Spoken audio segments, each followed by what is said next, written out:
Hello my dear friends and welcome back to another Bad Batch breakdown. In today's video we're going to be breaking down episode 10 Common Ground. I'm going to start off by saying this episode was one hell of a ride. It had a very different feel compared to the previous episodes of the series, but I loved it nonetheless. In a sense, it was very reminiscent of a typical Clone Wars episode, but much more fast paced. As always guys, I'm going to save the rest of my thoughts for the end of the video. So without much further ado and without any more jibber jabber, let's get straight into the full episode breakdown.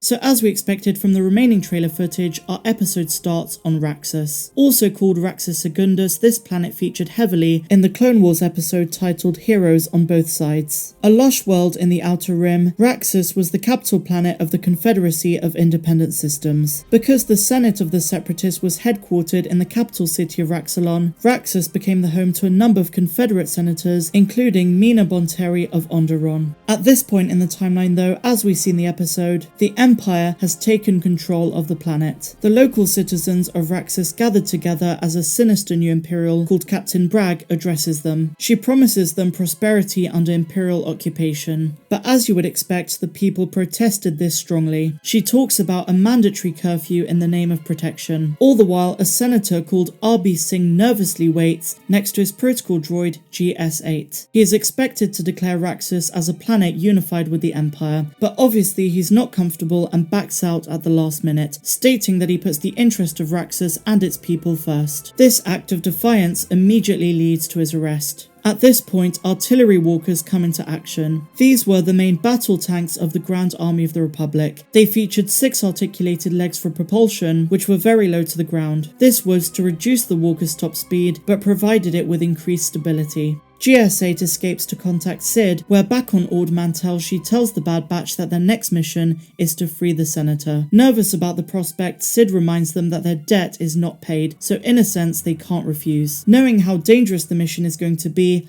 Hunter leaves Omega with Sid, but warns her to look after her. On their way to Raxus, we have more tension between Echo and the others. I spoke about this in a recent video and it's more apparent than ever. Echo's loyalty is still to the Republic, even though it's fallen. As such, it's only natural that he has reservations about going to the capital of the Separatists. This argument lasts between Echo and Tech until they land on Raxus, when they realise that GS-8, the protocol droid, is their client. Personally, I think there's a lot of foreshadowing of a greater argument between Echo and the others. Back on Ord Mantell, Omega is clearly saddened by the fact that she wasn't allowed to go with the Batch on this mission. It's worth pointing out something quite obvious, that Sid is not very motherly, but instead is rather crude and to the point. But this is where we get a very important piece of insight into Omega's abilities. She sees Sid playing Dedrick with the Ithorian and the Nikto, and that's when Omega chimes in and wins the game for Sid. She then reveals that she's great with strategy. This of course harkens back to the fact that she's an unaltered Jango Fett clone, also it seems, and Jango Fett was known for his tactical prowess and strategic abilities. It's one of the main reasons he was chosen as the template for the clone army, so we can only assume that this was something that was passed on to Omega. Now as I said, the game that they were playing is Dedrick.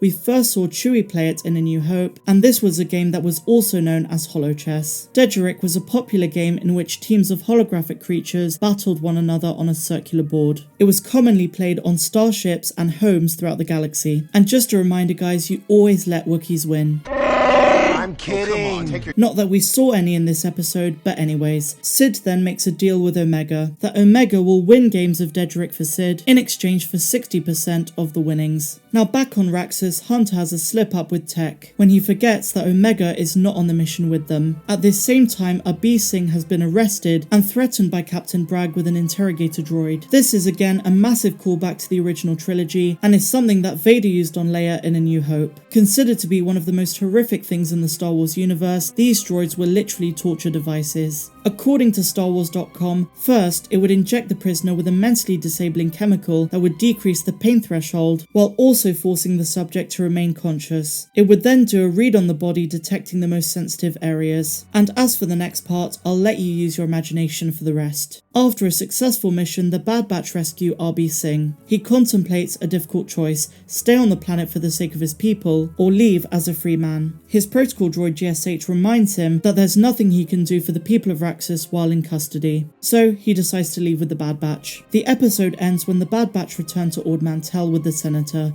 They see Omega winning games for Sid, and Hunter very strongly disapproves. Sid gives him the news that thanks to Omega's talent with strategy, their entire debt has been paid off. Omega tells Hunter that she doesn't want to be left behind on missions ever again. Hunter challenges her to a game of Dedrick with the promise that if she wins, which he knows that she will, she'll never be left behind again. A light-hearted way to end what was a pretty entertaining episode. So as for my review guys, I must say that my main complaint was how short this episode was. I enjoyed it, but it felt more like it should have been placed earlier in the season and not 10 episodes in. We only have 6 left and I was hoping that things would pick up and advance more. Having said that, it was a lot of fun and visually much brighter than the previous 2 episodes. All in all, I think it's fair to say that this was a character building episode for Omega. I think at this point it's pretty clear that her main talent is strategy. As established, just like Jango Fett, she's a tactician with amazing insight into all situations. It's really great to see her develop as an individual as she detaches herself more and more from her roots back on Kamino. But evidently, in and of itself, that comes with its own challenges, especially in the age of the Empire. I also want to point out how great the world building was in this episode. We've been taken to Raxus before in the Clone Wars, but this episode gave fans insight into what the planet looked like once the Empire had taken over. The visuals were absolutely stunning, but I was really disappointed that we didn't get Lux Bonteri. Since the remaining trailer footage showed Raxus prominently, I truly expected to see him. As for my rating of this episode, I'm going to have to give this one a solid 7 out of 10. It wasn't my favourite one so far, but I would not call it a filler episode.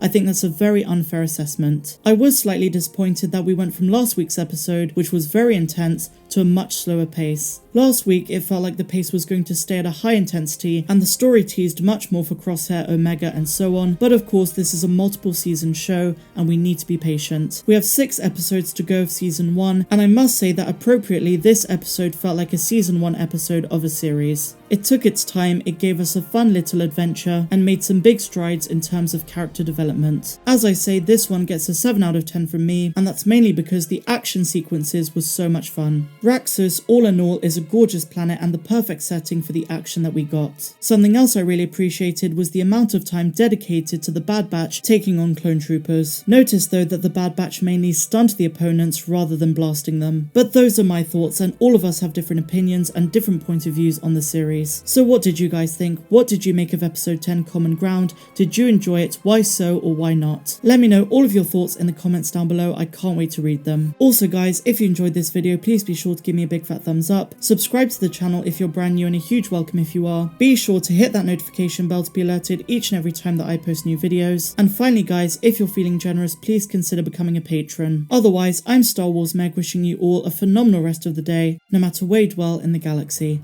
Have a good one. The Polynesian spy.